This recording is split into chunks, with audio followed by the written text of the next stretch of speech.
now it's so weird for me, especially on a financial podcast where I'm trying to tell my parents, hey, you actually need to spend money. And I've said a couple very insane things to them to help them spend. I said, Mom and Dad, if you guys leave me enough money for a Lamborghini, I'm going to buy a Lamborghini. So you better spend your money.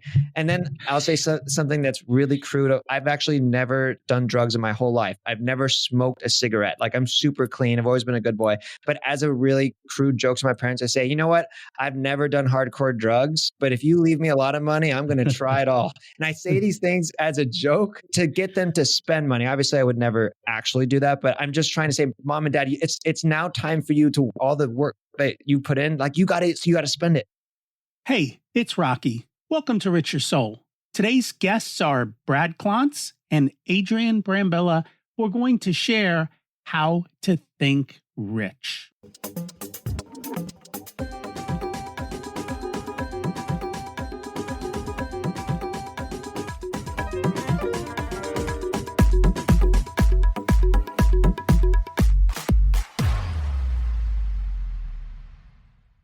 Imagine it's 12 months from now, and you've achieved your major life goals. How does it feel to be in the best shape of your life? To wake up energized, excited about the day? To have great relationships and friends who support you and propel you forward? How does it feel to have an excess of money, to be able to make the choices you want? To be fearless and open to trying new adventures? Imagine being connected to the universe and it providing everything you desire. It's possible over time, and your past does not dictate your future. The only thing holding you back from this vision is you. It's time to take control of our thoughts and use them to our advantage. Welcome to Rich Your Soul, where we achieve our dreams and bring balance to health, wealth, relationships, time, and spirituality. If you have not had a chance to listen to episodes 1 through 9, I encourage you to go back and listen to the framework behind Rich Your Soul and how to create the life of your dreams. You can also find all the show notes for this episode at richyoursoul.com. Today, we're going back to the basics of money mindsets and many of the ideas that are prevalent but wrong about money. Even if you have a great mindset, part of this is understanding why you may struggle to help others, including family members or your employees, with their money and their behaviors. See, just giving people money doesn't solve the problem, especially if they have a poverty mindset. Dr. Brad Klontz is a Psych D and a CFP. He's an expert in financial psychology, behavioral finance, and financial planning. He's the managing principal of YMW Advisors and an associate professor of practice at Creighton University, Heider College of Business. And he is the founder of the Financial Psychology Institute, and he's written over 8 books on the psychology of money. He's joined by Adrian Brambila. He is an internet entrepreneur and a former professional dancer for T-Pain. And he is big in the online marketing space with 1.7 million followers on social media. He took an unconventional turn during the pandemic where he lived in a van and traveled across the USA, telling everyone about it. Let's meet them and learn how to think rich. Welcome back to Rich Your Soul, Brad, and welcome, Adrian. Looking forward to chatting with you both today. Thanks for having us. Super pumped to be here. And I'm excited to learn from you both. We always like to start at the beginning. Everyone's heard Brad's story. So, Adrian, what was it like when you were growing up, and how much did your family and school teach you about money? My parents, I love them so much. I actually hired them a few years ago, so I talk to them every day. My parents are both Mexican. My dad immigrated here when he was 13. And although we didn't have a lot of things at first, I think the most important thing they taught me about money was that if I wanted to have nice things or do nice things, I could work for it. And so money was this tool, but they believed that here in this country, it's the reason my family immigrated here, was that we could actually change our class and our circumstance through work ethic and through receiving and being good with money. The other thing I learned from them that goes with that is, what do you do with your money? My parents were so good at saving. It's kind of funny, but my dad, if I look back at photos when I was a kid, he'd always wear his Toyota, almost looked like mechanical shirt. He worked at a Toyota dealership. It was in all family photos, and like for this stretch of like, damn, was he always working? No, I mean, he worked at a dealership and he came home, but he was so frugal. My parents, they didn't actually buy clothes. Like he would wear his work clothes like to family like barbecues and stuff. So I got to see this firsthand, and those are some of the most powerful things that habits that I've been able to adopt from them. I'm really lucky for that. Did school teach you anything?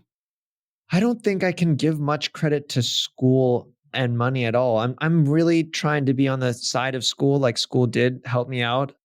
The only thing I can think about is a mentor I had in college. His name's Craig Marty, and he was a marketing professor. And he came not just from academia. He was in business and he was teaching business, and he taught me about what a Roth IRA is. And he didn't teach me in the classroom, but I saw that he was successful and that he had past experience. So I went after his classroom and I asked him about money. I was willing to be vulnerable. I didn't know what I was asking. I didn't know what an ETF was, an index fund. And I said, what's the first thing I should do if I want to start saving money? And I was like, how much do you have in the bank account? I was like, I think I got like $80. He's like, well, and then he told me about like budgeting, and he said like a Roth IRA is the first investment vehicle. And I learned it from him. So I give credit to having a leader in school like that, but it wasn't classroom curriculum. I still had to go and seek that desire for what else can I do with my money? Funny how you go to business school and they don't teach money. Huh? Out of curiosity, then did your dad didn't hand you money, I'm guessing, but did he give you opportunities to work at a young age, or like how did that get instilled? My very first job was a parts runner at a Toyota dealership. I was 15 and a half. I think that was the soonest I could join. And I had this old school computer. It only had a light green and a dark green color. And a little queue would pop up. It would have a parts number. I'd have a scooter. I'd go over and put my whatever part in, and then I'd drive it over to whatever mechanic needed the part. So I did not have a choice when I was 15 and a half. I'm sure I complained. I wanted to play Tekken and Final Fantasy on PlayStation or whatever. I didn't have a choice. When I was 15 and a half, my dad had the job lined up for me and I was working. And then after that summer job ended, it was my responsibility to then find my own job. And then I worked at different types of car part type of places, just kind of in college and in high school. I mean, and then in college, I've always had a job since 15 and a half, pretty much. So that's part of my dad. I'm sure I complained and kicked and screamed, but I'm glad he made me have that job. And I just knew like, when I first got my first paycheck, it was such an amazing feeling, 15 and a half, it just meant I had money. And of course I didn't know what to do with it. I spent it all, but just the fact that I worked, it was proof of what they taught me as a kid. Like I could work and I can earn. And that was pretty cool. So he didn't teach you really to save it at that point. I think the saving aspect, like transparently, again, I love my parents, and they actually were the first people to become millionaires in the Brambila tree. They did it in a way I don't know if it's possible anymore today. They were so good at saving, but they never really invested into the stock market. So they just did T-notes and bonds. And that's why I say I don't know if someone could do that same thing today, because rates were a little bit different and better. Maybe you could, maybe you can't. It depends how good at saving you are. Like you have to be really diligent. Whereas like I know if they would invest in the stock market, it could have been even better. But regardless, they taught me about earning. And then my dad, there was like saving culture because I was seeing my parents doing it. But as far as like, investing, that was something I had to kind of learn on my own. So I guess the saving teaching was through the way they behaved, or there weren't like lessons or that like in a more formal kind of way or conversations. It was more through the way that they behave. I believe so. They were the examples. I think I don't remember. I can't recall childhood. Oh yeah, my dad pulled me aside and talked about the birds and the butterflies, and also I need to save 30% of every dollar I make. It was more of my parents, I knew it was like the culture of the household was like we worked and then we saved. But I feel like working was probably more working to earn, and saving. There wasn't anything besides the culture of like, you have to do it, but not the tactics, or I didn't grow up with those things. Interesting. Who got the PlayStation for you? Just out of curiosity. That's nice. That was very nice. I probably was my mom, not my dad. Was mom the spender or was she also good? Also amazing. If I have aligned this in my marriage too, and I think it's because I just saw it as this is what the only marriage I saw was my parents so closely, and they both were such good savers. In fact, to be really frank, a problem that they're having right now is they're having trouble spending money because they started taking Social Security. They're not working full time for me anymore. They're now part time, and now they can't spend money because they're still thinking about how they were, which got them to the point of having financial independence. So both of them were so frugal growing up. I just saw that, and I knew like it was smart to save. And I used to maybe that's gonna be my problem, spending money. And I do feel like I do spend money on experiences, and I'm pretty lavish in that actually. So, and now it's so weird for me, especially on a finance podcast where I'm trying to tell my parents, hey, you actually need to spend money. And I've said a couple very insane things to them to help them spend. I said, Mom and Dad, if you guys leave me enough money for a Lamborghini, I'm going to buy a Lamborghini. So you better spend your money. And then I'll say something that's really crude. I've actually never done drugs in my whole life. I've never smoked a cigarette. Like, I'm super clean. I've always been a good boy. But as a really crude joke to my parents, I say, you know what? I've never done hardcore drugs, but if you leave me a lot of money, I'm going to try it all. And I say these things as a joke to get them to spend money. Obviously, I would never actually do that, but I'm just trying to say, Mom and Dad, it's now time for you to all the work that you put in, like you got it, so you got to spend it. And that's a very difficult switch, is to go when you're earning money, it's easier to spend money because you see money coming in. When you go into retirement and you see a nest egg and you go, this has to survive until I die, it is a very different mindset shift of actually spending that down. And you have to think differently. And it's funny because people who own stocks, bonds, probably even CDs, have a tougher time.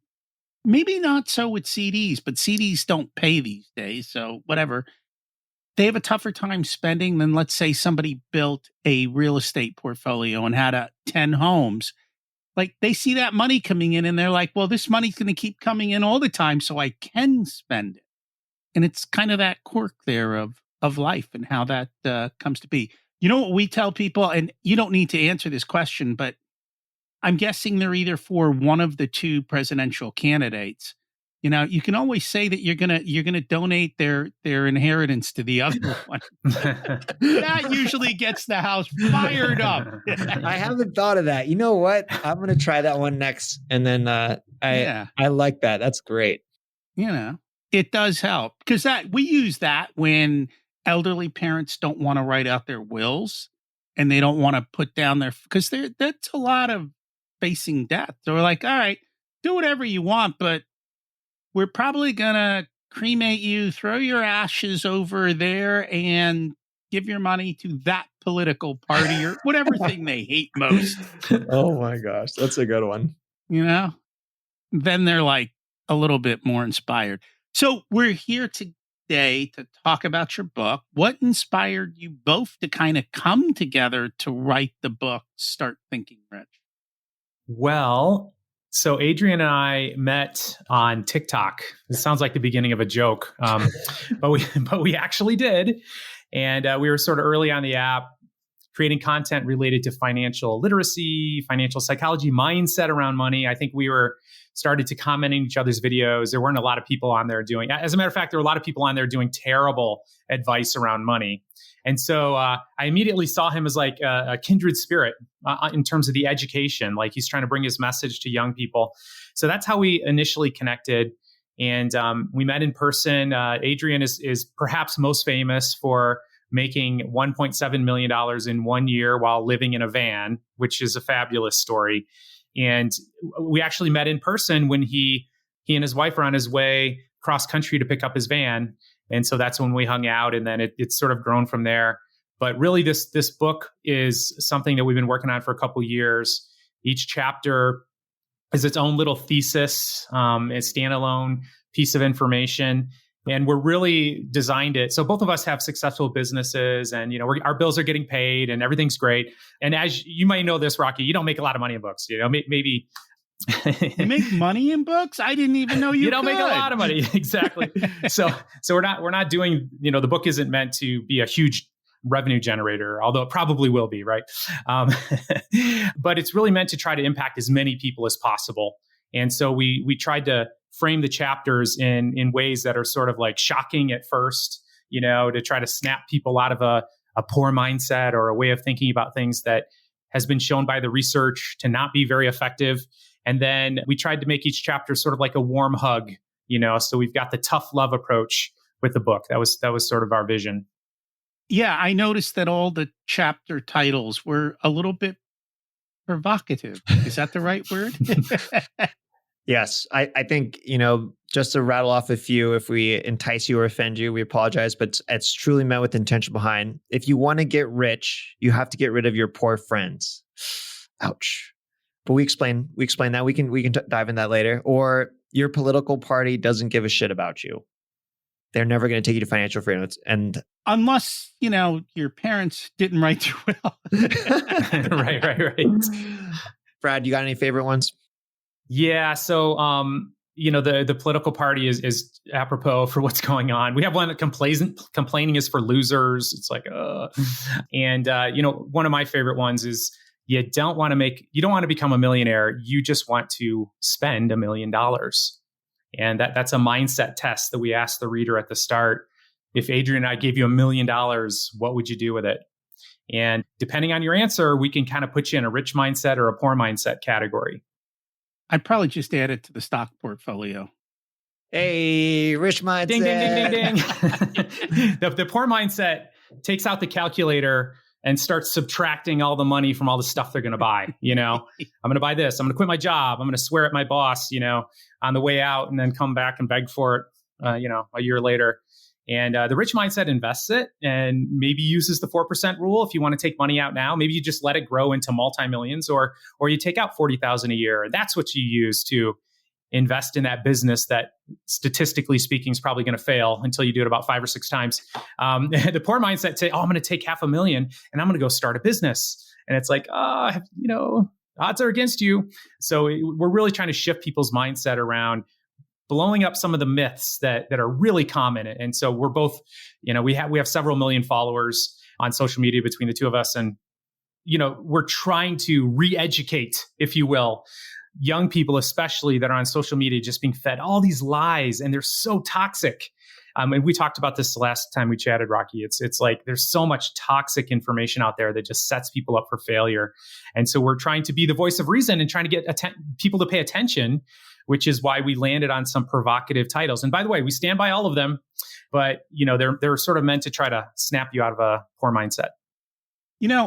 I was surprised you said that poor people take out a calculator and start subtracting, because I didn't think they would even bother with the calculator. I just figured they go spend, because they said $1 million would last me a lifetime, right? Because the stats show they blow through it like that. Yeah. Yep. And when we do talk about, when we're picking on poor people, by the way, I was poor for much of my life. We're differentiating that between bad and broke. So like a poor mindset, is where you have twisted thinking around money, and broke is just merely that you have no money. And so a lot of us have been broke. We actually, and people too, Rocky, that have, millions of dollars or 6-figure incomes, and they have a poor mindset and they're just spending it all. And we count that. That's in the category of poor in our definition. Broke is a temporary condition that you can recover from. And that is true. That was my original business idea, helping poor rich people. Turns out they don't want help. So I'll just leave it to you. They can buy the book. The one chapter that I don't see in here, and it came up because of what Adrian said about his parents. Don't marry a spendthrift spouse. We're already in so much trouble. We do talk about marriage in the book, though. We absolutely do. And, statistically speaking, I think it's between ages 25 and 35, married people have 10 times the net worth as single people, which is just like, whoa. But again, we're not suggesting you necessarily get married, but we try to present some of that analyses, and we talk about why. Like sometimes just having a partner, this happens to me, and we're talking about people who are afraid to spend money. My wife's coming into my life. I ended up with a couch. I had lawn chairs before I met my wife. And so she helped me balance out some extreme, I'd say probably scarcity thinking I had going on. And quite often, if you do have a spender, they can be somewhat restrained by marrying somebody who's a little bit more focused on saving. And sometimes we seek to balance each other out, which is sort of the ideal. I like it. One of the things that you start off with is that 90% of millionaires are self-made. And I think, especially today, and you see it a lot in the politics, let's tax all the rich people and, they're bad and evil. But yet the reality is most of them started from very humble beginnings. Absolutely. The word rich is always has some stank on it, when people talk about it. And it's sort of, what is the definition of rich? And it's like, well, somebody who has more than you do, but they don't really deserve it. That's sort of how we tend to, experience that word as a culture. At least it seems like that to me. But it's certainly like, our first chapter is Being Poor Sucks. And we run through all the stats on why it actually sucks, And so we actually want everyone to be rich. We feel like it's first it starts with a mindset, and really it comes to what we talk about is that rich people really value time. And so, Adrian has his definition of rich. I'd love to hear your definition of rich, Rocky. For me, it's like the more of your time you own, the richer you are, in my opinion, because you have more choice in what you're going to be doing and how you're spending time, and you're less tied down to the day-to-day struggle for survival.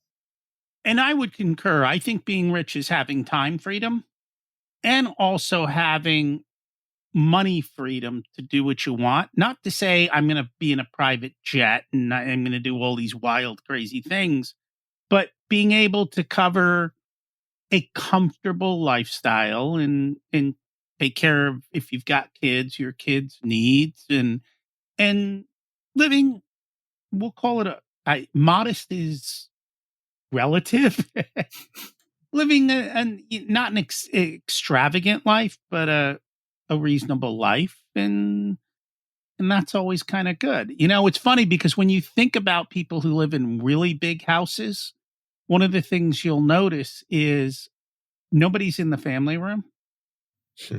And so you're not while you may have a nice house, if everyone's gone to their corners, nobody knows what the hell's going on with anybody. There's no family unit there or living, so to speak. I think the one thing I'll mention when you mention, especially with politics, rich people are evil. I actually learned this from Brad. He pioneered this concept called money scripts, and they are based on how we inherit perceptions of money. And one of them that's a toxic one, we talk about this in the book as a poor mindset, is if you think rich or wealthy people are bad, inherently bad because they have that. And if that's the way you think, of course, you have no incentive because you want to think you're a good person. You're never going to basically try to make money and try to save and try to invest and do the smart things. I think one of the best ways I get to spend money is by helping others and gifting. And I know that the more money I make, I get to make a bigger impact. I like to think I'm a good person. I don't think I'm the same good person as I was when I was broke. And now I don't believe I've changed. I believe I get to make more impact of who I was. I think the thing of rich people being evil is not true at all. In fact, it's a person who's broke, who's an ass, starts to make money. Guess what? They're just become a bigger ass. It's money's not going to cure them and make them kind all of a sudden. So it's these mindsets of how we think about money and our perceptions that that really affect our day-to-day behavior, even on an unconscious level. If you think rich people are bad and evil, you're probably doing a lot of things personally bad with your money to prevent you from gaining, whether you know it or not.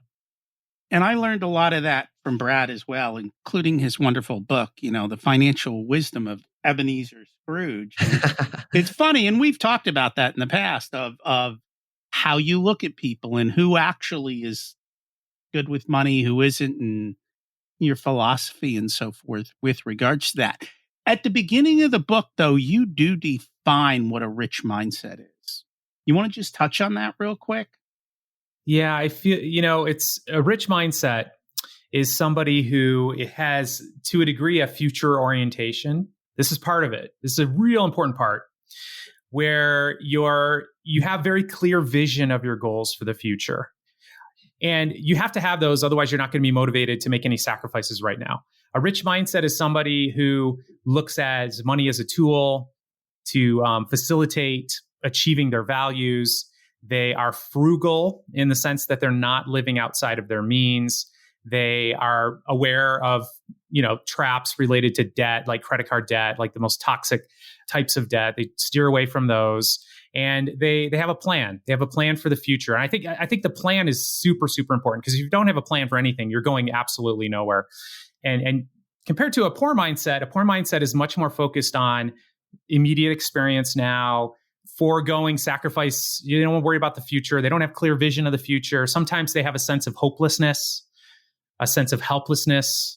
A rich mindset will have more of an internal locus of control, believing that, okay, so the mistakes in my life are due to me. Maybe if there's something I missed, maybe there's some knowledge I don't have. Maybe I was attracted to a business prospect that in retrospect was too good to be true, but there was something inside of me that was desperate, right? So they're willing to introspect and to take responsibility so that they don't keep making the same mistakes over and over. Poor mindset is more likely to place blame on other people and just find themselves repeating terrible financial experiences. Yeah, that makes a lot of sense. And over time, for me, I know I had to learn a lot of it. Parts of it I had, parts of it I didn't. My biggest ahas were just the fact that there were money mindsets. I just assumed everyone was taught about money and so forth, because in our family, they did that. And it's funny because in one of the chapters, you talk about teachers, which is kind of where we start, what you learn in school. You guys say teachers can't do money.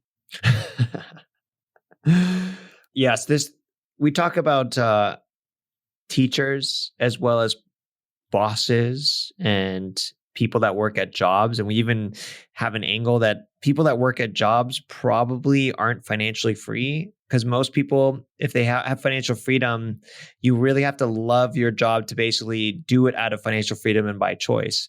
So this is what we talk about teachers that you inherit in school, grade school, college. They're working a job because they usually have to.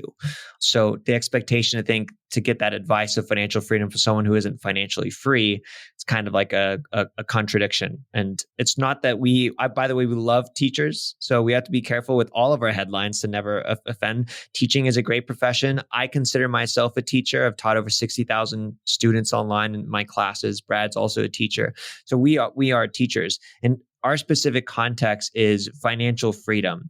And really it goes into a locus of control that the standard status quo, your standard teachers, they have no obligation, and they're not the right people to teach you how to achieve financial freedom. They can teach you about history and art and math and science and all these other things that are very awesome. But in terms of being financially free, no one that's in a public system typically is there that's financially free because they want to by choice and want you to teach you how to be financially free. It just doesn't exist. And so it's a problem. And the only way to solve it is to have that desire and to go chase it. So again, that example I shared at the beginning of the podcast here is like, I had the desire, and because of my professor, I reached out to him outside the classroom. And that's where I learned my first financial vehicle, a Roth IRA, right? Typically, your average teacher is not going to bake that in the curriculum. You have to have the desire to say, hey, how do I save? How do I make money? How do I not have to worry about bills? The better questions you ask, the better answers you're going to get. And that will set you on the path. The other thing is I find I think for a lot of teachers, they're all looking at when can I retire? And they're not saving for retirement because they're counting on a pension. And even if you go to college professors, if they're tenured professors, they're in that same kind of attitude of that type of space. And so their mindset's different. It's not to say it's good or bad. It's just they went into a system that thinks this way. And I think you talked about it before, the people around you are the people who influence you. If that's all the people around you, then that's the influence you get and the mindsets from that. Yeah. And if you want to be a teacher, they're the best people to ask. Like, how do I become a teacher? How do I become a professor? It's just, if you're going to ask your boss how to be financially free, well, first of all, why would they want you financially free? I mean, like, what, they're going to have to, do you know how much it costs to train your replacement? No, thanks. And then secondly, are they financially free? I don't know, they're working. Adrian likes to bring up the point, and we were just talking about it earlier. And some entrepreneurs, like, they're so glad they got rid of their 9 to 5 and now they're working 80 hours a week. Is that freedom? I mean, they don't have to deal with their boss, but now they're working twice as much. So it's really about finding that person who's at least a step or two ahead of where you are, where you want to be. They're closer to it. And that's who you find to ask the questions to. Like my parents, love them all. They were teachers. And I remember my stepdad took me aside when I got out of college with my bachelor's in psychology, which only made sense if I went on to get a doctorate, because you don't make much money with a bachelor's in psychology. But he told me that you need to get a federal job, Brad. That's what you need to do. And he wanted me to go work in a prison. That was his vision for me. And he did it out of love, because he was a teacher and he saw at least 10 people get all excited about this job. They're, this entrepreneurial venture they're going to go to. So then they left the teaching profession. And a couple of years later, they had to crawl back in, and he sees them in the hallway, and it's, there's shame that their job, their entrepreneur venture failed and they had to come in at a lower rate, than they were getting paid before. And so he saw all those stories. And so in his mind, it's like, hey, become a teacher, work in a federal prison. That's my vision for you, because I love you so much. And it's funny, parents want safety over success. Mm-hmm. And they're perfectly content with that. By the way, for our entrepreneurs, what I teach is work less, make more, because it's possible. You just have to do the math. It's actually quite easy. And that was my biggest aha. I always assumed that business owners understood the business of business. Turns out they're just like regular people. They went into business to do what they loved, and money wasn't part of the conversation. Or they were carrying all this baggage that everyone else is carrying, and they didn't realize what it really took. Well, I'll say this too. Like, again, I feel bad about bashing teachers. I'm not. I actually became a millionaire working in the public school system. That's when I got my first $1 million in net worth, working as a psychologist in a high school, which I absolutely loved, by the way. Miss all those kids. So it's absolutely possible, but the system is not designed to teach you to do that. You have to go outside of the system to try to learn how to do it, and which you need to do. But that's our sort of take with teachers and bosses. Be careful. They can teach you what they know, but they can't teach you what they don't know. And that's so true.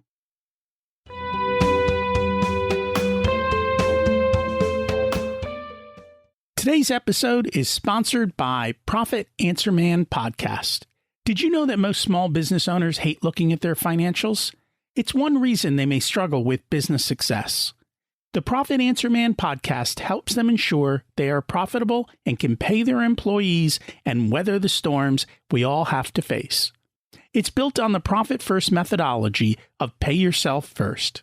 The Profit Answer Man podcast is a must-listen to for every small business owner and anyone who wants to help them survive and thrive.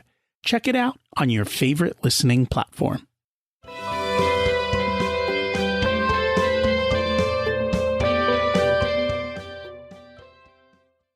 So one of the things you also talk about in there, and this, I've seen this personally, is Americans versus immigrants when it comes to money and behaviors and attitudes.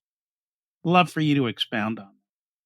I think I've learned through doing so many podcasts with Brad, he has a very, he goes back to his family ancient history, because we all are essentially immigrants here. And his family came on the Mayflower. And I'm kind of stealing your lines here, Brad, but I laughed the first time you said this is, how come your family doesn't own like half of America? Right. Yeah. I was struck by that as a kid, right? Like, why are both my sets of my grandparents living in mobile home parks when we've been here for how many hundreds of years? Like, I don't know. And we also say this too, and you can't compete with an immigrant. You just can't. Like, good luck. Some of the richest people I know are immigrants. And Adrian will tell about his family history, which is so inspiring. But like the richest person that I know personally is a billionaire and came over to this country, second grade, failed second grade, couldn't speak English, had every systemic barrier that you can possibly imagine just placed right directly in his path. And he did things, though, that the average American, and even as I said it, your listener would be like, it's not worth $1 billion. I'm not going to do that. You know, I mean, he was saving 95% of his income. He was working at a fast food restaurant. He's like, someday I'm going to own this restaurant. Meanwhile, I don't know what the other 15-year-olds were in there thinking, probably about how they're going to party that night and blow their paycheck. And he saved every dime he had. He became a mechanic, not because he wanted to become a mechanic, but because that paid a high hourly rate. And then he saved 5-7 years, rode the bus, slept on the floor, ate ramen noodles, and saved 95% of his income, bought that restaurant, and now owns hundreds of them. And it's like, there it is. I just gave you the path to becoming a billionaire. And most Americans, most people grow up in the US are like, oh, that's rather uncomfortable. I don't think I really want it that bad. And we actually talk about that in the book. Hey, just admit you don't want it that bad. Like, I don't want it that bad. So the immigrant story is so incredibly inspiring. But Adrian has his own family story. Yes, my dad immigrated here when he was 13, but my grandma is actually the person I try to give spotlight to, because my dad's dad was murdered when he was around 5 years old. So my grandma, 4 kids, was kind of doing these month to 5 month long commute to the US to try to save enough money to eventually get all of her kids to here. And that finally happened when my dad was 13. And it's crazy. I sometimes get so frustrated when I see comments, especially right now, we're in an election year. And so political content is all over the place. And it's just so frustrating to me to where people's energy right now is on. It's all these external things, all problems and complaints. I know there's problems in the country. I do. But in the immigrant lens, I did not immigrate here, but I feel like I've tried to do my best job to have this immigrant mindset where, like, I know there's problems, but I have immense pressure. I know that this country is a place where I can change my class. I can make it happen through work ethic. And that's what I've done. I've always felt, knowing my dad's sacrifice and my grandma's sacrifice, I have an immense pressure to do well. Like, I am not meant to be a bum. Like, it would be so shameful to the culture of, it would be so shameful for me to be a loser that complains and is like into the political mess of just whining about everything. It's like, no, I don't have time for that. My grandma, like, she sacrificed. My dad came here when he was 13, immigrating here. Like, I have to do well. I have to crush. I have to change my family tree. They gave me a platform that they did not have. It is my only option to do it. And I feel like that's this immigrant mindset. Like, this is the place to do it. We left the bad place. This is the good place. We can actually make it happen. We couldn't do it in Mexico. So I feel that I carry this immense pressure, and I've done every part to give thanks to my parents, and hiring them was super great. Because my parents are such good workers. My dad and mom, they probably would have never left their jobs, despite my dad having an hour and a half commute there and back, and my mom also having 60-minute commute and traffic and people and stress. My dad worked at the dealership of Toyota his whole life, until I was like, Dad, and I had to say it this way, Dad, I really need your help with my business. And he felt like he could help. And he was, when I say hire my parents, it's not like I worked them 80 hours. They're working they've always worked, partial hours for full-time pay. And it's just something I love. It's an excuse essentially on my end to help them and give thanks to them and collaborate with them. But it's just the beginning. I still feel the beginning. And I feel like this pressure to do well, to instead of focusing on the negative, focus on myself and how to change. And I don't think you need to be an immigrant or come from immigrants to have that mindset. It's just more of a flip of the switch. Like, what is more productive for you? To focus on your financial independence, to work hard, to learn how to save, to learn how to be good with money, to learn how to do a side hustle, or to spend your time up to date with the politics of the world on a systematic level? I don't know. You tell me. I was going to say too, it's a great metaphor. Like the whole immigrant idea is a great metaphor for going from lower income to middle class to higher income too. It's almost like you are an immigrant. You're going to have to leave a certain way of thinking, a certain way of behaving. You're going to have to learn a new language, the language of investing. You're going to have to meet new people that perhaps you were never exposed to in the past, such as financial planners or CPAs or attorneys. And it's almost like going to another culture too. And we're sort of wired to stay within our family system and within our socioeconomic tribe. And that's one of the challenges for many of us climbing the socioeconomic ladder is we might suffer from things like I call do-it-yourself-itis, which is sort of we've noticed one of our chapter titles is only poor people are afraid to ask for help. And again, this is a poor mindset. And it really comes down to the cultural experience of being low income where you do it all yourself, and what's so fascinating is people who are higher income, higher net worth, they are much more comfortable saying, "Oh, I don't know how to do that. I'm going to hire somebody to help me. I'm going to consult with somebody." And it's sort of funny because you'd think I can't afford it, but here's the deal. I know you got pliers in your garage, but if your tooth hurts, I bet you're going to go to a dentist, And I feel like that's probably the approach you should take when it comes to doing your taxes, for example. Go to an expert. And I agree with you. I don't know about the dentist. Some of those poor people do some wild things. Having been around the world, I will say I think we have the richest poor people in the world. And I don't think they realize how rich they are from a worldwide standpoint or from an income standpoint. It's night and day. And I think that's because that's what we see all the time. We've been brainwashed into what is average and what's normal for the world and kind of what's rich. Adrian, do you have kids? I do have a daughter. She's in heaven, though. Oh, I'm sorry to hear that. Me too. I just wasn't sure because my question was going to be, and maybe Brad, the answer to that is as you go up these ladders and then you have kids who've never seen that part of it, how do you keep the grit? How do you keep... They get pretty fat and happy pretty soon. They really do. And I'll tell you, one of the things I do most when I work with people, so I do some coaching and is our train wrecks when it comes to this. So it's people who are kind of like me, kind of like Adrian, who are having a different experience in life, and then, we want to give the next generation all the stuff we didn't have, all the experience. And by the way, I'm tempted to do this too. There's a lot of stuff I didn't have, like being poor sucks, as we mentioned, chapter 1. And I wanted to take karate lessons. And so for my birthday, my mom got me karate lessons. Now, by the way, this isn't like some sort of fancy dojo. This was at the rec center, in my working class town. And month 3 came up. And she's like, "Yeah, sorry, that's it. No more money for that. That was your birthday present." I was so devastated. I was like, I can't believe it. And I'm like, I don't want that to have that experience for my kids. So the benefit is I've seen people who've been creating financial dependence in their children who are now in their 40s and 50s. And it's just so difficult.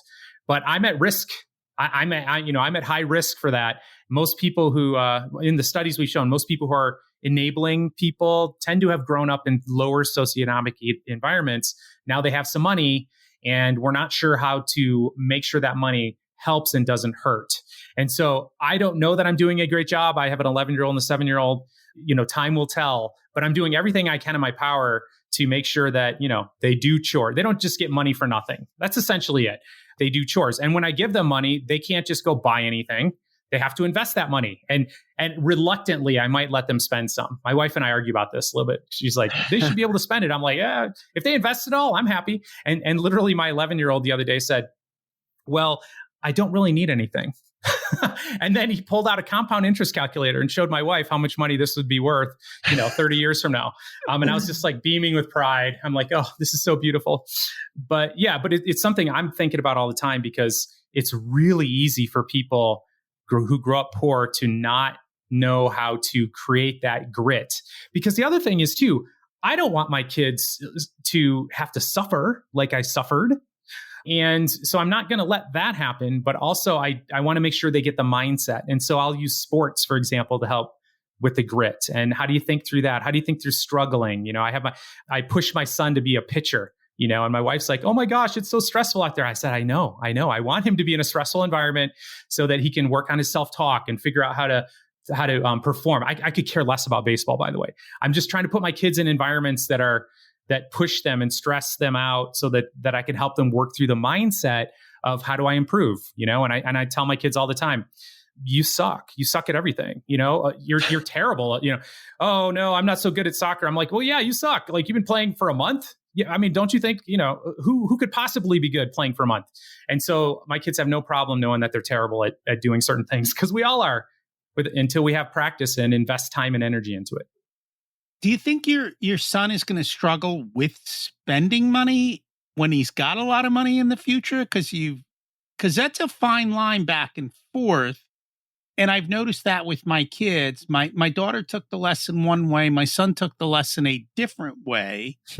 and my wife always gets yelled at for spending too much by the kids, which is good by me, but it sometimes causes other problems. Yeah. So in the world of money problems, I think that's the best one to have. Is it ideal? Like, no. Like balance is important, and my children are seeing this modeled for them too. Like I sort of get his scenario. It's like, hey, you're paying for all the stuff I really need. I'm gonna shove this over here. But I'm also doing my best to model, that we're going to have experiences. So we're going to go to Hawaii a couple times a year. That's where my wife's from, and that's where my in-laws are. We're going to go out to eat, because this is a good experience. Isn't this incredible? Aren't we blessed that we can enjoy this because we've been saving and investing, et cetera. So I'm trying to model for them what has been a struggle for me. And that is, but I'm getting better at it, is like, isn't this a comfy couch, compared to the lawn chairs that I would have in here if it wasn't for your mother? So, money is to be spent too. It's not just to be saved and invested. It is to be spent. So, but I do worry about that a little bit with him. And I find it's a back and forth, and you've got to show both sides. And then we let our kids spend money when they were young, but they had a spending bucket. So your spending bucket's your spending bucket to do as you choose. Here's your savings bucket. And their savings bucket was like 50%. So it's not like they had a big savings bucket and a reasonable spending bucket, and they got to choose between the two. So they learned both skills. The other thing though is when people get money, they want to help poor people. And yet that also seems to be a bit of a struggle, because it's funny, because I work with employers and they're like, well, we want to give our people a bonus or give them more money. And it seems like every time they give them more money, performance goes down. It's the weirdest thing. And then you get this expectation for getting stuff. And there's plenty of stories where, you could take Adrian's situation, and it hasn't happened to him, but they grew up in a situation like him, and they buy the parents a house one day. And then the parents call up and go, where's the furniture? And then you put the furniture in there, like, well, who's going to cut the lawn? Right. You didn't really address that in the book though, did you? Or have you seen that? I feel like the book is not for everyone. Can the book help someone that has financial freedom? I don't think so. It's going to just be a refresher, right? We're trying to get people to financial freedom. If you just look at the average American stats, how much lack of savings they have, how much credit card debt they have, how much no 401k they have, that's who we're trying to serve. So this interesting phase that I hope everyone listening to gets to, where now you have abundance and now you want to bless the people around you. I do it. I love doing it. I fly my parents first class to go places. I love gifting them experiences. I feel like I'm not flowering them with objects. And it's just because I have innate minimalism background. I did live in a van for a year. And I do feel like the more stuff you own, the more it owns you. But I am lavish when it comes to experiences. I just got back from 3 months of Japan. I lived abroad for a year. And when it comes to my family, I I will go to the night. I will drop $2,000 on a dinner to treat them to the nicest meals they've ever had. And I don't blink. I love doing that. But I think also, and this is just speaking for my family, it's never an expectation like, oh, we're hanging out with Adrian again. Like, I hope he takes us somewhere nice, because I think if I did start to experience that, I know it would never happen. But if even from a friend, or because I'm always generous with the people around, if I ever got the hint that it was an expectation now, it would change my affection for it would change it. It wouldn't feel like as authentic gift. No one wants to feel when you're gifting something, you don't want to feel like that's it. Like that's a sour grapes kind of thing. But because I used to think when you get to financial freedom and you don't have to worry about bills or your time or your boss that you don't like you actually have to do some really deep soul searching, because now you don't have money problems. You're going to have other life problems, but money problems are all gone. That opens up a lot of your time. So then you start to wonder on life's biggest question: what is my purpose and what do I do? And typically, I think a great path a lot of very successful people go to is they think about their impact in the world. And this is where we think of gifting.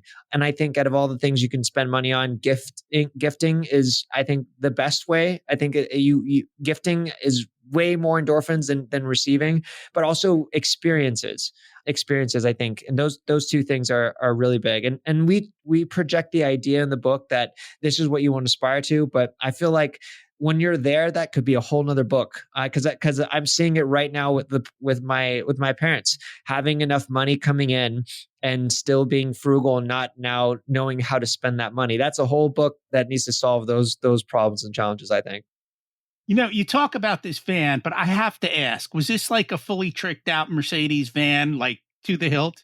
Yeah, it was fully decked out. I had a queen size bed in it, a shower, solar panels on top. We're selling it right now it's like $80,000 van. So we lived in it for a full year. That's how I gained 1 million followers talking about van life. And it wasn't an SNL skit joke anymore. It was actually a trendy, cool thing to do. And I just happened to be living in one. So that's why kind of my personal brand blew up from there. I just had to know. I wanted to. So, one of the big arguments today that is out there, and there are constant back and forth on this, is college. And is it worth it? And what's the return on the investment? And I'd love to hear, because I think you talk a little bit about that in the book.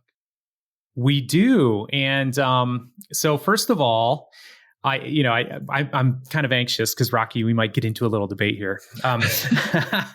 You and me, baby. So I think, so first of all, the stats are the average college grad makes 1.2 million more during their lifetime. Now, you might ask, where do you get this number? Is that old data? Well, that is data from last year. And that is when you ask people how much money they're making. Department of Labor does a study, how much money they're making each week. And I just simply did the math on it, right? And so what you see is a curve where the more education you get, the more money you make. Now, there's not a huge difference between like a master's and a doctorate degree, which makes me question whether I needed the doctorate degree. So, but statistically speaking, I don't like it when I see people on the internet just giving random advice saying, college isn't worth it anymore. Because every time I see it, I'm like, oh, is it not worth it anymore? Let me go check. Oops, I guess it still is. I'm not sure what agenda we're trying to promote here. That said, I make a lot of videos on this too, and I get lots of crap for it. Because if your major's on the list, people get really mad, especially professors. Like the worst comments I've ever gotten on social media were from professors. And it's because I called out their degree and basically I'm just reporting the stats. So the ones that earn the least, that are the most regretted, unfortunately are the ones that are the most fun, the ones, and sometimes that do the most benefit for society, like psychology, sociology, early childhood education, fine arts, performing arts, all these things that are actually wonderful, the humanities. But those types of degrees, you got to be really careful, because if you're going to go borrow $50,000 for a degree in those areas and you're going to stop at a bachelor's degree, you could be really setting yourself up for failure. Social work is another example. Some of these make less than minimum wage, or at least minimum wage. So is college worth it in general? Yes. Is it worth it for everyone? Absolutely not. And so you need to approach college as a business decision, unless your parents are rich and you don't need money and it's just you want to explore this thing to make the world a better place, which is fabulous. it's a business decision. So you got to run the numbers. And I agree with you. It's a business decision. I will challenge you on causation versus correlation. And especially, it depends on the kid, right? Mm-hmm. You got a young man who's good with his hands and likes to fix things. You can make 6 figures as a master mechanic. You do not need to go to college. I think Starbucks is full of college grads being baristas. It's a good right theory. Degree, I think you're probably right. right degree. And then the cost of the degree. You said borrow 50 grand, and I laughed because that's like year 1, right? But I go for average numbers. But yeah, I agree. I agree. That per year, not total. It depending on the kid, because a lot of people who grew up without money are told college is your ticket out, but they aren't shown how to be successful in college. So they end up in college where they don't do well, or they pick the wrong majors. They end up in massive debt and they don't have a path forward. Whereas had they gone somewhere else, they would have. And then the second problem that happens in colleges is, depending on the colleges, they may accept certain minorities to fill their quotas that aren't qualified. So now the kid really struggles in that particular situation. Again, this is why it's so specific to the person, to the degree, to the school. And we told our kids, like my son and I still argue about this. I'm like, I'm not paying for Harvard, or am I? Actually, for him, it was, I'm not paying for MIT and I'm not paying for Carnegie Mellon. I go 75, 80K a year, which was 4 or 5 years ago. I go, there's not a return on it. He challenges me and says there is. He got out and he's making money. Now he's going for his master's and he's at Georgia Tech online. I'm like, dude, why didn't you go to Carnegie Mellon? And he's like, well, that's expensive. I'm like, nope. Yeah. Right? So, yes, it does open certain doors. But I think in today's world, and Adrian probably knows this, well, you do too, right? You can connect with the world on social media. You can get into different connections, different groups. The doors are no longer locked like they used to be 30, 40, 50 years ago. So I think it's very much of an individual decision, and you really got to sit down and run the numbers, because I don't think it's that straight cut. But you can argue with me. You have the mic. I think Rocky would, I was hardcore no college, despite having gone to college. I'm an internet entrepreneur, multiple online businesses. When I hire people, I don't care if they went to college. It's not something that I look for. I'm looking for, can they do? We've hired programmers and things like that. But after working with Brad, I feel like we're trying to look at data overall. I think over the next 30 years, the stats could change. But right now, as we look at the stats today, when Brad's always great at slapping me with the data. That's what we work so great together. And he's, he's pioneered a lot of some of these money concepts that you see in almost every single finance book. Brad, like if they're giving proper footnotes, you'll see Brad's name in a lot of these books.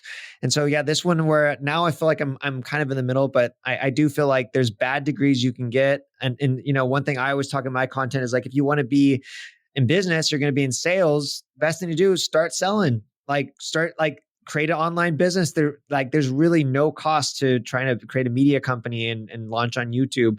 And you'll learn so much in doing that. And I feel like the traditional jobs like doctors and things, like you do need to go to school. So it definitely is now a more nuanced answer. It's not a one size fits all approach like it was many, many years ago. And I think it's going to continue to be more nuanced, and maybe the data will change. But Brad's definitely opened up my eyes on that one, where now I'm not as extreme. I feel like I'm more moderate in that argument.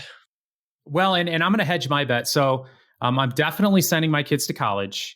And also I'm sending them to Uncle Adrian's house for the summer. And I'm going to say, mow his grass, wash his windows. And at night, just have him spend an hour a day teaching you how to make millions of dollars online. So that's my plan. I don't know if I ever told you that, Adrian. Sounds good. See, Adrian, I would send them to show up and just be with you all day and bring you coffee and figure out how to post the latest TikTok and have them be a little more involved in that than mowing the lawn. They'll learn a lot more watching all day. It's those little things that nobody talks about that when you're there that you kind of tend to see.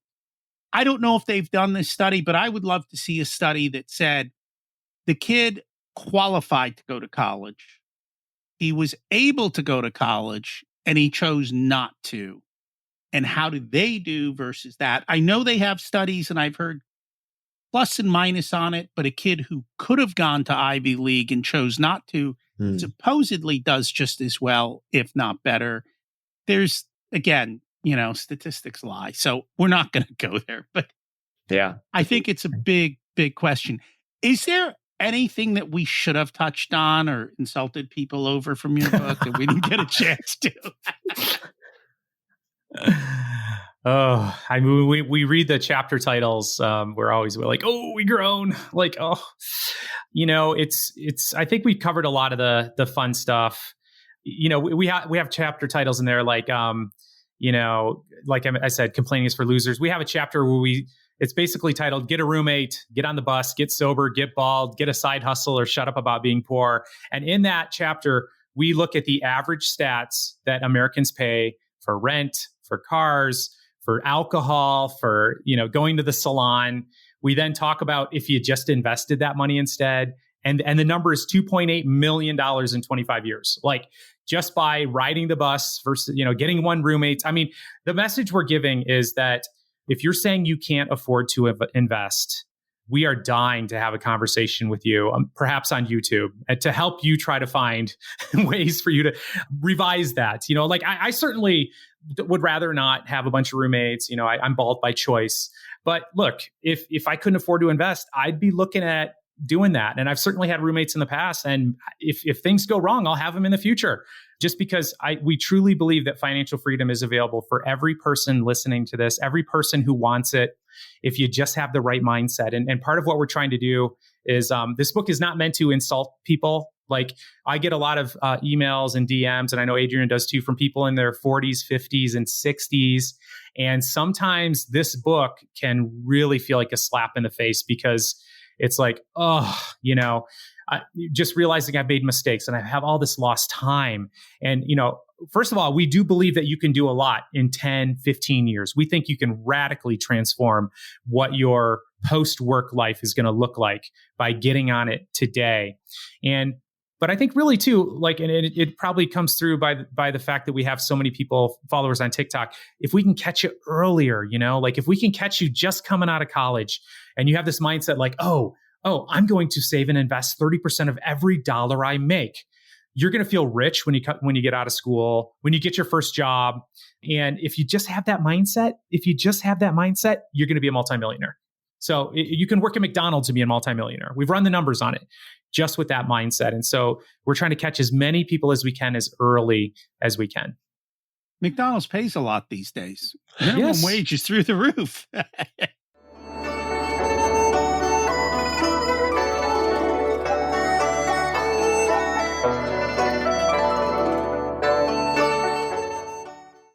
It's time to learn the secrets of life. Adrian, what's your secret to living an abundant life? I think if I look at my day-to-day, I spend time working as much as I want to work. I spend time trying to do something new right now. That's jiu-jitsu. So I have a personal trainer doing that. I try to do something that keeps me hard. I think one problem of success is that we get soft because now everything's comfortable. So one quick example is I have a cold plunge. It's 33 degrees. I hop in it. It sucks, but it keeps me hard, in trying to do tough things. And I think as I look at my day, I have that day is designed how I want it to be. I don't know if it'll always be this way. I think we change. Maybe I'll break my arm in jujitsu and be like, well, that's not fun. I'm not going to do that again. But I have the freedom of choice. And to me, that feels abundant, where no matter where my passions change, people come to my life. And if I want to alter, I have the freedom to do so. And to me, that's my definition of abundance. I think people who get soft also tend to get upset a lot more because little things that are no big deal tend to set them off. I like staying hard and making sure that constantly growing and instead of wasting away. What did you learn later in life that you wish you would have learned sooner? I think as an entrepreneur and from my background, I felt like I had to do everything myself. And this inability to let go, I think slowed my progress down over the decade of my entrepreneurship journey. I only started to really get good at letting go of tasks and outsourcing and building a team in the last few years. And what's happened in the last few years? Exponential growth. I wish I would have known, like, hey, as soon as I start making more money, realizing that time is my most valuable asset, outsourcing it. And then the other thing too, this is really new, is not just my business. I realized after we lived in the van and we moved into Austin, Texas, and we have a home now, my business was really optimized with people and my personal life wasn't. So here I was living my financial freedom life, doing chores, the dishes, yard work. I was like, whoa, wait a second. This is not my rich life. So then I started getting really good at, now we have a house admin. We have an assistant. We have someone that cleans. We have someone that, we even hired a chef, private chef. And these are things that like, I thought that was a hard one being Mexican. I thought, man, I love cooking. Turns out I don't love cooking. I love eating. That's awesome. So realizing that time's the most valuable asset doesn't just apply to business. It applies to personal life. We were made so much more from the just folding laundry and doing chores. And there is that, but you should still know how. Because, Yes. If they don't show up one day, you're stuck and you don't know how, that hard, soft thing. Mm-hmm. If you were to give an 18-year-old one specific piece of wisdom, what would it be? Try to, actually, I thought of something better. I was going to say, try to invest your first dollar, because I think there's a lot of lessons to do it, like setting up your bank account, picking out a portfolio and kind of doing a personality quiz. But I think the thing that's probably bigger is the way that things have always been done to achieve success. The traditional is traditional for a reason. It worked in the past. It doesn't mean it's going to work again in the future. And I think right now we're living in a very exciting time. There's a lot of ways to achieve success and financial freedom. And I mean creatively on ways to create income, especially online. And I think if you are 18 right now, that's so exciting because there's so many things you can learn. We're on the cusp of having AI employees, and there's new social medias that pop up where you're just literally 100 videos away from creating a whole media company. And so I think there's so much opportunity out there. You have to be willing to explore and just know that the traditional does work. There's also always innovation and ways to do it. And I think having that mindset, like, hey, you don't have to do what everyone else does. I think that's something that I'd lean on that more than just investing $1. And I will say this because I've seen it. I don't care how much you make. How much do you keep? Mm-hmm. Because at the end of the day, especially in business as well, if you're not saving it, it's gone. And life will smack you down every so often. And when you've got a nice pile of cash to handle that smackdown, things go a little smoother. If people would like to learn about you both, find the book, where should they go? Our book is called Start Thinking Rich. You can search for that on Amazon. It's also going to be available where all books are available, or pick it up in store, Barnes & Noble. You can go to startthinkingrich.com/Rocky, where we're actually having a special bonus just for everyone here that we can say thank you to you, Rocky, and anyone that listens to you. And thank you so much for doing that. We appreciate it. Thank you both for joining me today. Thanks for having us. How did you do with some of the money mindset comments we made today? Think college is the only way? Do you struggle to splurge on yourself or hire help around the house? Maybe spend a bunch on a nice meal or fly first class? It's a balance between earning, saving, and spending. And you've got to do them all. I know for me, it took a lot of work. Brad, over the years, has opened my eyes as to why people behave the way they do with money and how much of a problem money mindsets are. We didn't hit the full list, and he has a bunch of other books on this topic.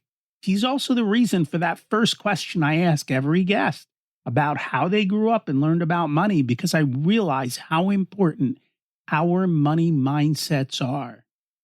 And I talk to my clients about this, and I want to know that same thing about them.